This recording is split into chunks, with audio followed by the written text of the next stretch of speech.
Aloha, I'm Felicia Miller Johnson, and I conduct work life video interviews with career professionals and creators that become an all intuitive conversation.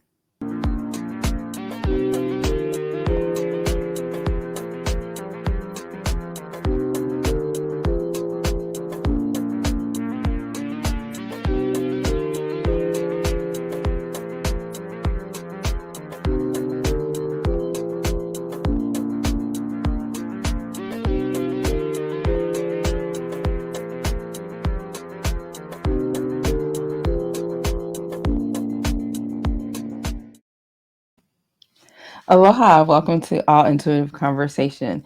I am excited to be connecting with Howard Berg. And what I know from his LinkedIn profile is that he is holds the Guinness World Record for the fastest reader. So welcome to the stage. Hi, thanks for having me. Absolutely. So I was, because like I said, I don't do a lot of whole bunch of research or anything, but this definitely stood out when I saw this on your profile. So tell me, Howard, how did you become the Guinness Book of World Record or the fastest reader? Well, the short answer is I read faster than everyone else, but that's not the one you want. Oh, okay, yes, got that. I grew up in the projects in Brooklyn, and it was not a great place. It was like West Side Story without the music and dancing. I Oh, met Bernardo. He had a knife, and he wasn't smiling. no, wouldn't all that go? Okay, got you. Uh The huh. safest place in my neighborhood, it turned out, was the library. The worst case scenario is you got a paper cut, which was a lot better than outside the library. For some reason, gang kids will not go to a library. It's like a church in vampires. They just don't go there. So I read a Wasn't lot. correlating. I had college reading when I was 11. I went to the State University of New York at Binghamton when I was 17 to major in biology. And in my second term of my junior year, I got interested in learning in the brain. So I told the dean I wanted to also major in psychology. He said, "You only have 1 year left. You have no psych courses. You have to do the whole 4 year program in 1 year and finish the bio program, take 6 science courses a term, 2 4 hour labs. Lab reports took 16 hours on a sly rule. And I was working 3 jobs. I was working 18 hours a week. So he said, "You're not smart enough." And Ooh. that's when I realized they never taught me how to learn in school. They told me what to learn and why to learn and what would happen when I don't. But you listen to a song on the radio, you never forget it. After once, you read the 7 habits of highly effective people. The next day, you don't know any habits. And I wonder why you couldn't learn things that mattered the way you learn songs. I got up to 80 pages a minute and I learned it. And then I took the GRE in biology and I read 28 books in 3 nights, like biochemistry, genetics, cell physiology. I got 3 questions wrong. I got an 800. So I was in the 99th percentile in the world. And I did the psych program in 1 year at the same time. And then I wondered if it was me or the system, because there's a difference between you're weird or you found a better way to learn.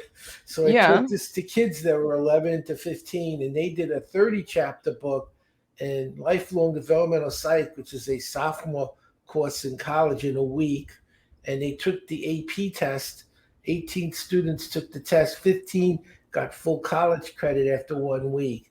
So it told me it wasn't just that I could do it, it was a learnable skill. And I trained the U.S. Special Forces at Fort Bragg, the Royal Thai Army in Bangkok, the Canadian Special Forces. I'm working with Fortune 500 companies. I just started a mentoring program for private school students. And so I'm doing a lot of different things with different for different purposes. I work with kids for school, businesses to make money in a knowledge-based economy, seniors so they don't lose their cognitive skills as they get older. That's what Mm-hmm. I do. Wow. Okay, Howard. So there's a lot for me to unpack, right? So, but I was already shuffling, which is interesting. Okay. What came up was this woman holding the heart.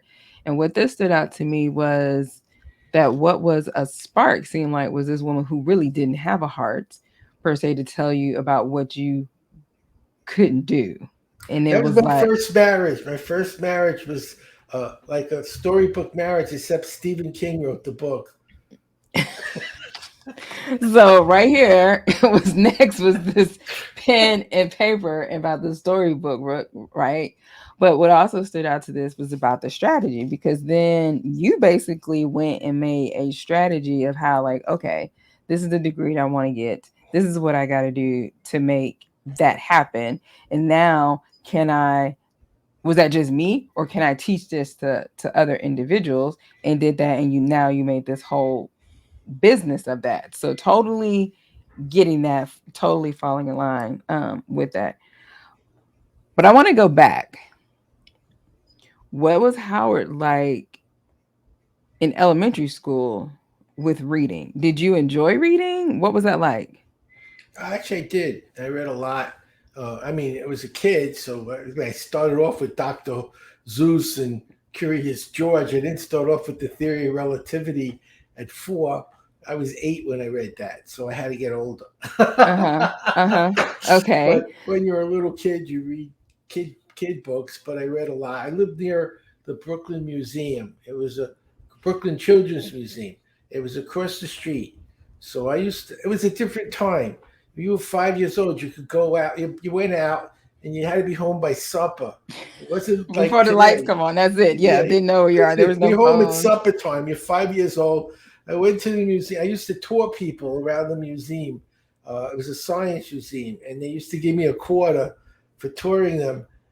And I would show them all the exhibits and how they worked, and then I gave the museum the quarter as a donation. I never kept a dime.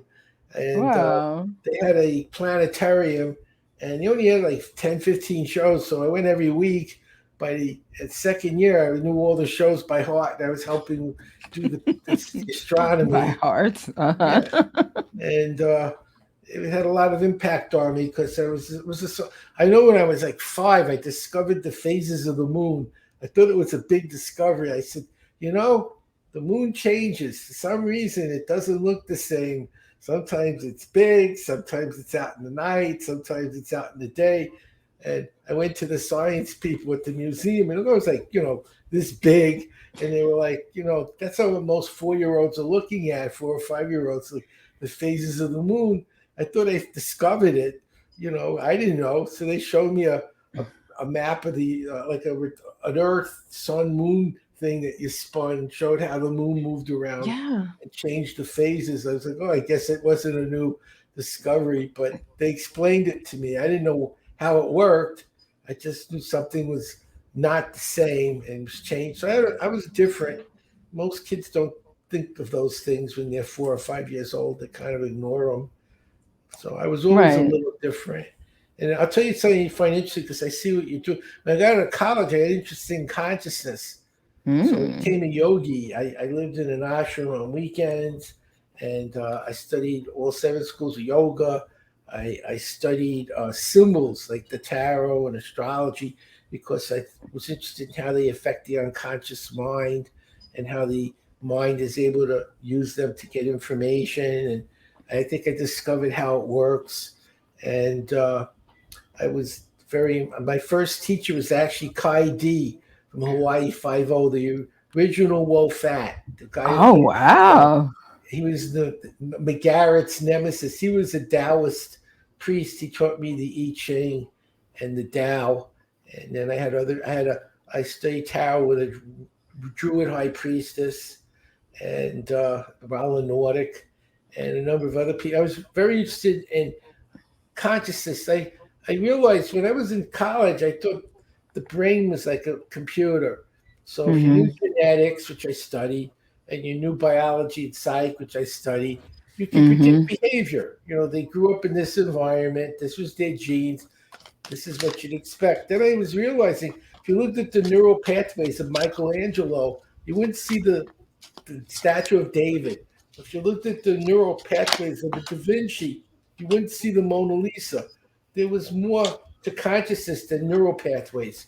And as I started studying, I realized that there's more to the mind than simply neural pathways. Though I studied psychophysiology and I got interested in the Eastern and Western schools of consciousness, and I think that helped me to get very fast as I expanded my. I wasn't just interested in reading quicker, but changing my capacity to comprehend and understand what I was reading, changed my intellect. Yes, so that came up. So it was the theme is about processing and digestive. But um, for you, you were digesting all of this information and processing all the way from when you were 5. What I love is that you discovered something and wanted to go and share it, and it was like, oh, okay. Like you said, most people are not processing that kind of stuff at 5 years old. Hmm. So, tell me a little bit more because now I want to go down the whole yogi and the connection path, and how did that help you to connect? And while I'm there, because you said some things that I want to get a deck for you. Hold on, y'all. We're live and adjusting on the fly because I'm like, okay, Howard, especially with Okay. the sign, especially with the signs. I was like, mm. And I should have followed my message with Emmanuel because Emmanuel told me to bring this deck in the first place. I was like, no, Do this you have deck the is a little Rider Waite? different. Do you have the Rider Waite deck there by any chance? I do Okay. have. So the card I'd like you to pick is the World card because I'll show you how to read it on another level. Oh, okay, let's do it. And Hold it's up. actually related to how to become a genius. Uh, since Mhm. I'll talk about that while you're looking. There's three levels Yes. of learning: literal, implied, and inferential. And that's psycho. That's actually biology and psychology. Literal is what's on the page. So if you're looking at the world card, literally it's the world card. That's nothing fantastic or abstract. It's what you see. Now the second Yeah. level is the implied meaning. So in the Mm. world card, the implied meaning is it's changes going on in your life. You'll see it's a wheel. It's a wheel of fortune card. You pull it out. The Yes. wheel of And fortune this card. is Oh, actually actually, the wheel of fortune card. The wheel of fortune. the Wheel of Fortune. Okay. Yeah, I don't yeah. think I. I That's don't think the. I Yeah, don't think you I have it. passed it It's yet. one of the major arcana. Yes. Well, y'all know the cards all Yeah. mix. I'm having to go through No, no, I understand. Wheel of Fortune. Okay, so this Okay, is if you the hold it up so people could see the picture, I'll yes. tell This you another level of learning. There you go. So the third level is the inferential, deeper meaning. So I'm going to tell you what's on that card on a deeper level. So at the yes. bottom of the wheel is Anubis. He was the Egyptian god that weighed the heart of a dead soul. If it had karma, it weighed more than a feather, so you had Feather. to be reborn. So the concept of the wheel of fortune. What creates karma was desire, and you see the snake on the other side of the wheel on the left. So desire keeps you clinging to this wheel of rebirth. Okay, now in the four corners are the four fixed signs of the zodiac. On the bottom left is Taurus, the bull. The bottom right is Leo, the lion. The upper right is the phoenix, which is one of the three symbols for Scorpio. The upper left is the angel, which is a symbol of Aquarius or the human. The sphinx on top of the circle is a composite of all four fixed signs. The fixed signs represent Christ because the power of love is the power of attraction. It's the glue that holds everything in creation into manifestation. And so the four fixed signs of the zodiac are at the corners, and at the top is the Sphinx, which is the composite of all four. You can see the body of the lion and the talons of the eagle, the face of the angel, and so on. All four of them are represented. If you look at the word in the wheel, tarot, it's an anagram. You can go Mhm. Tarotarotar, and what it translates to is tarot, the royal path to wisdom. So it's a magic word. You also see God's name. The Hebrew letters Yad, upper right, between the T and the A is a Yad, and then between the A and the R is a Hey, between the R and the O is a Vav, and between the O and the T is a final hey. So it's Yad Hey, Vav Hey, final. It's also one of the secrets of Jesus' name. Yah Hey, Vav Hey, final was Yahweh. And when Jesus was named, it was Yad Hey Shin, Vav Hey, final. The Shin in Hebrew is the Trinity. So Yeshua, Yeshua ben Joseph. When the word Yahweh was translated into Greek, they changed out the Y to a J, so it became Okay. Jehovah. Jesus. And when Yeshua translated into Jesus, instead of Yad He Shin Vav final, Yeshua was Jesus. So Jesus' name is an anagram based on the word of God, Yad He Vav He final. So what does the card mean? It's saying that desire keeps us on the path of rebirth and we have karma, but through the grace of God, through the power of the Christ, and through tarot, the royal path to wisdom, we can free ourselves from the wheel of rebirth. So that's another level of reading. Okay, you could look at You it. better go, Harold. Howard, look at you So you breaking us can down. So you can look at a picture and say it's changes of fortune, or you can get the deeper meaning. And the beauty, and I studied symbols. Like I said, the cards don't read anything, it's the brain. So how does that work? And I'll show you the actual neural mechanism for what you're doing. Okay. When the unconscious brain is the supercomputer. It has no limits. The conscious brain can only process seven things at a time. And so the unconscious is where our intuition lies. The problem with the unconscious is it doesn't work with words. It's nonverbal. It uses feelings and pictures and images. So how do we translate a feeling into meaningful data? And I found a way to teach that.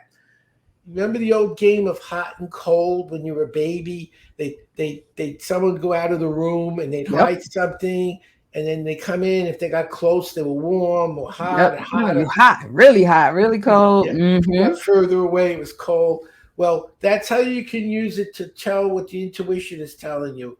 So you ask a question. Now I read 10 books in 3 hours, so I'll read 10 books on the data I need to answer the question. I don't know what answer there is yet, but I have the data because I read the books that have the data. And I have to ask a question as an emotional significance. So if you said, Howard, do I need a root canal? I said, Felicia, you need 10 root canals. You'd feel pretty bad unless you're the dentist. If you said, Howard, did I win the lottery? I said, Felicia, you won $10 million. You'd feel pretty damn good. So based on the question, should you feel good or bad? Is if it's the lottery question, you're feeling good, it's a yes. If it's um, the root canal and it's a yes, you're feeling bad. How should you feel, good or bad? And you ask another questions that how do you feel each time? And as you're asking enough questions, you begin to get yeses and nos. Now, initially, that's what you need to do. It's like learning to type. But over Mm-hmm. time, what happens is because you're using that part of your brain that most people don't use consistently, you're linking it to the part of your brain that thinks. And so you're creating a neural pathway that normally doesn't get used a lot, and it starts to be used a lot. So it becomes like a superhighway. You don't even have to ask the questions. After a while, your Just brain know. becomes intuitive and you just understand what it's telling you, like you're doing with the cards. And that's the process of learning to be intuitive and understand what the unconscious is trying to do. So what I'm doing is I'm teaching people to do that when they're reading two, three, four times faster. So they're not just getting data out of a book, but they're learning how to use the brain's natural capacity for insight and understanding at a higher level of intuition. So they make better use of the data and they're not just memorizing words that have no meaning or significance, have no application. They're seeing why and how this information can be applied in their businesses, in school, or help them to be more successful as individuals. And that's in a bigger picture of what I'm actually doing. So see, y'all, this is what I love because having this conversation with Howard, like I said, we hadn't talked about this before, so I had no idea that Howard had this whole knowledge base that he is breaking down, which I love because I get to learn as well. Like, yes, let's speak on this. So here's my question about this is that when you're reading fast and you're teaching, is it about what people say? Is it about memorizing? Because I can say this was one of the things that specifically with the tarot deck that I had found interestingly challenging was that it's not always about the card meaning for me in that particular time. And I felt I was doing disservice or disrespect because it's like, yeah, I know what the book meaning may mean for this, but it may necessarily not be about what this book meaning as it may be the picture that resonates. Or the And so that, color. or the color, right. So it was like, I didn't go down that whole path of like, I'm strictly a tarot reader and got to have those meanings because I felt it was too limiting for me because it doesn't always mean that to what. Right. And the card is just the key. It's a key to the consciousness of the reader. And so what you've done is you've used the card to spike an intuitive insight. And it doesn't really matter if it's from the book. What matters is the insight's accurate, and it's giving information that's meaningful and significant. And we do that all the time. Like this people sometimes you have this gnawing feeling there's something I need to be doing, I don't know what it is. That's your unconscious saying, hey, you forgot to do something, but it doesn't tell you what it is because it Mm-hmm. doesn't talk. It's just like an alarm going off in your brain. If I don't do what I'm supposed to do, it's going to be a problem, but I don't know what it Right, is I'm forgetting. So what I'm right. doing is I'm looking at that mechanism of the human mind, which we all have, and showing people how to develop it so it becomes more natural, more of their problem solving in business.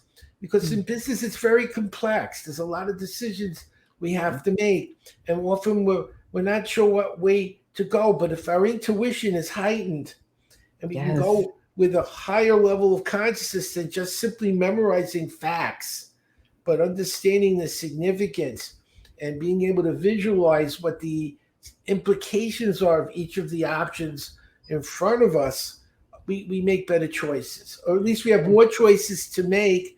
If one doesn't work, there's other options that we can still consider. So that's really part of what I'm doing. So I'm not teaching how to read fast. I'm teaching read fast to find what you need to know. Don't waste time on what you don't need to know. How do you know what you need to know? Mm, I teach you that.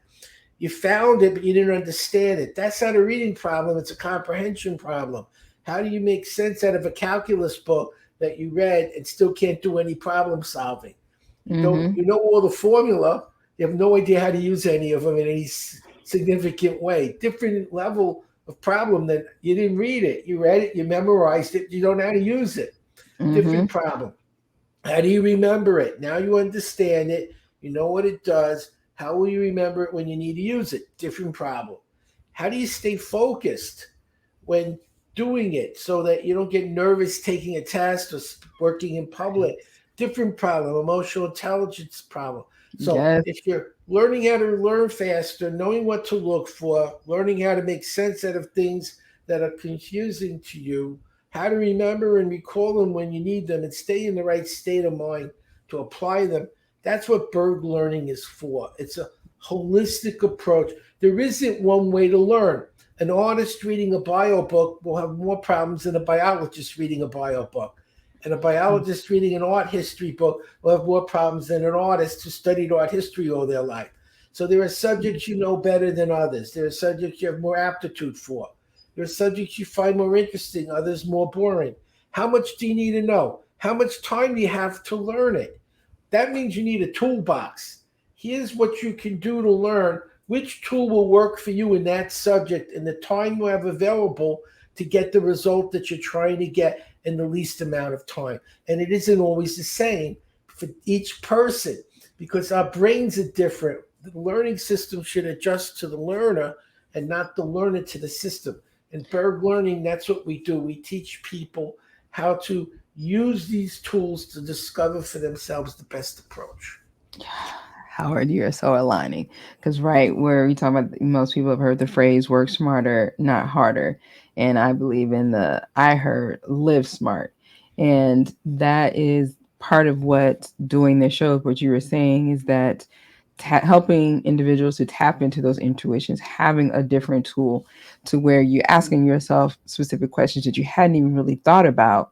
And that's what a lot of people's experience has been when they come on, like, oh, I hadn't thought about that. And then Mm. what happens is it helps them, as I say, ascend to a new level in their career or in their life, that now they're on a new trajectory, a new path. And that's in essence what this show is all about. It's called the, awe intuitive conversation, to where you have wonder, you may have respect for it, but there may be a little sense of fear and reservation about it too. But yet you're drawn to that.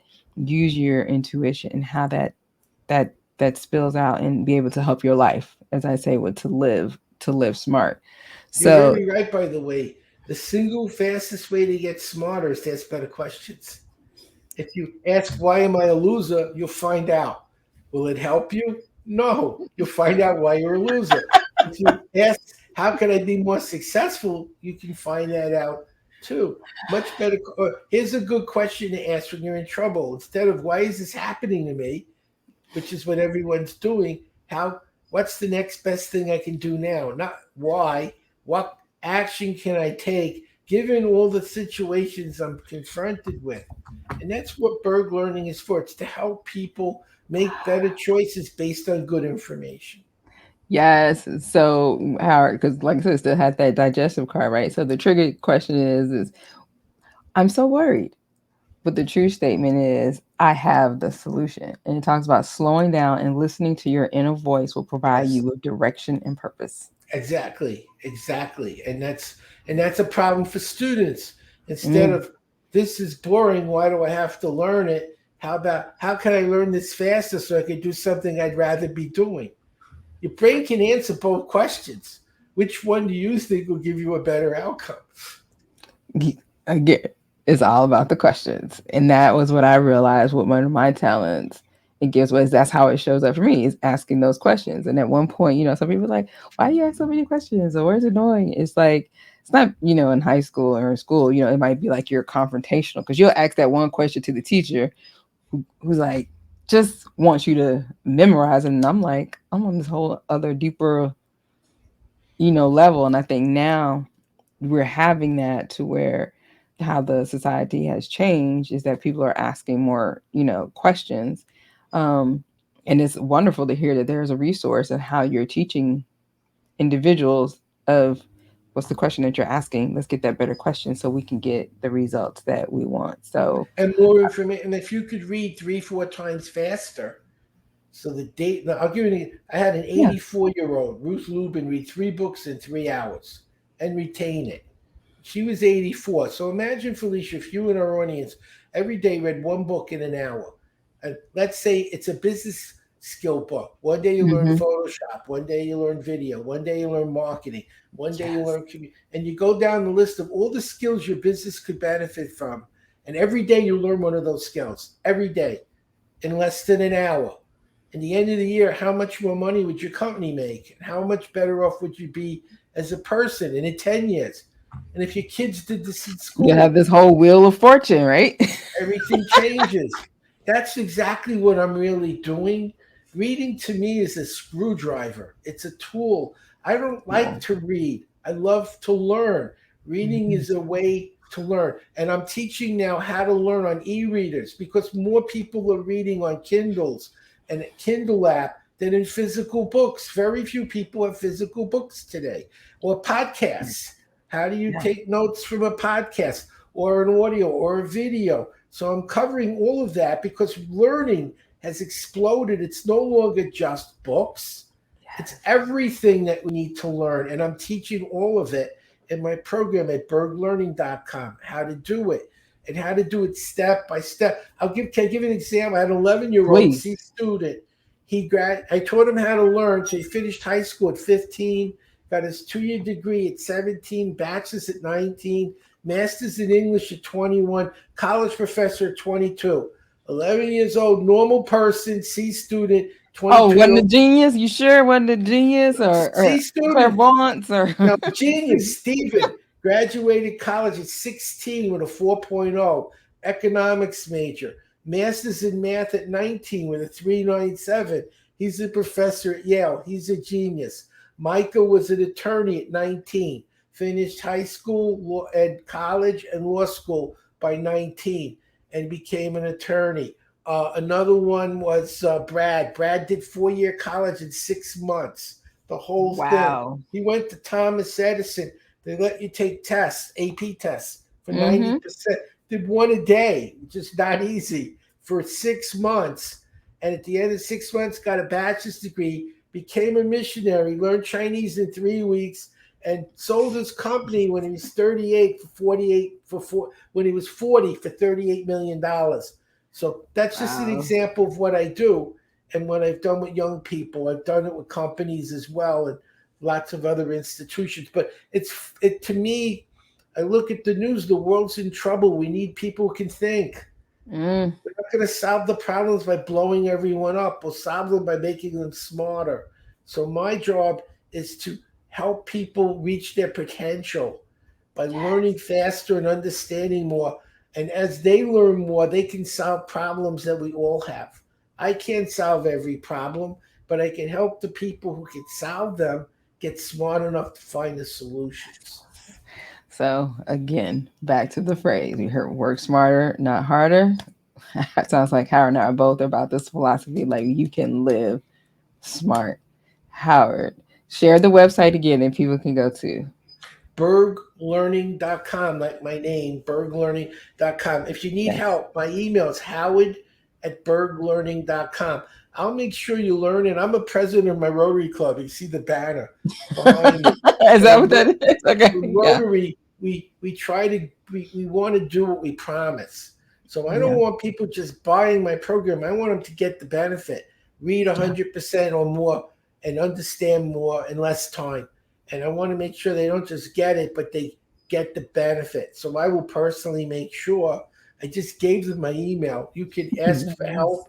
I will make sure you learn it and get the benefits. Give it to your kids so they finish school and get good jobs. Give it to your grandparents and elder parents so they don't turn into vegetables when they get older. Their brain stays fit. I'm 72. I don't think anyone thinks I'm senile because I use my Oh brain. no. I'm writing. I wrote my last book in 5 hours, and it went number 1 on Amazon the next day, which is another thing I teach how to speed write. But yeah, that's what it's about. Berg Learning is about helping people reach their potential by learning what they need to know so they don't make as many mistakes and they make better choices and make more money. So Howard, as we wrap up, was looking back to this card that you so eloquently broke down. What I want people to realize when we talk about this card being the Wheel of Fortune, what you notice is that the characters, each one of them, has a book. Thank you guys for joining us for a wonderful experience of another all intuitive conversation. I will see everyone next week.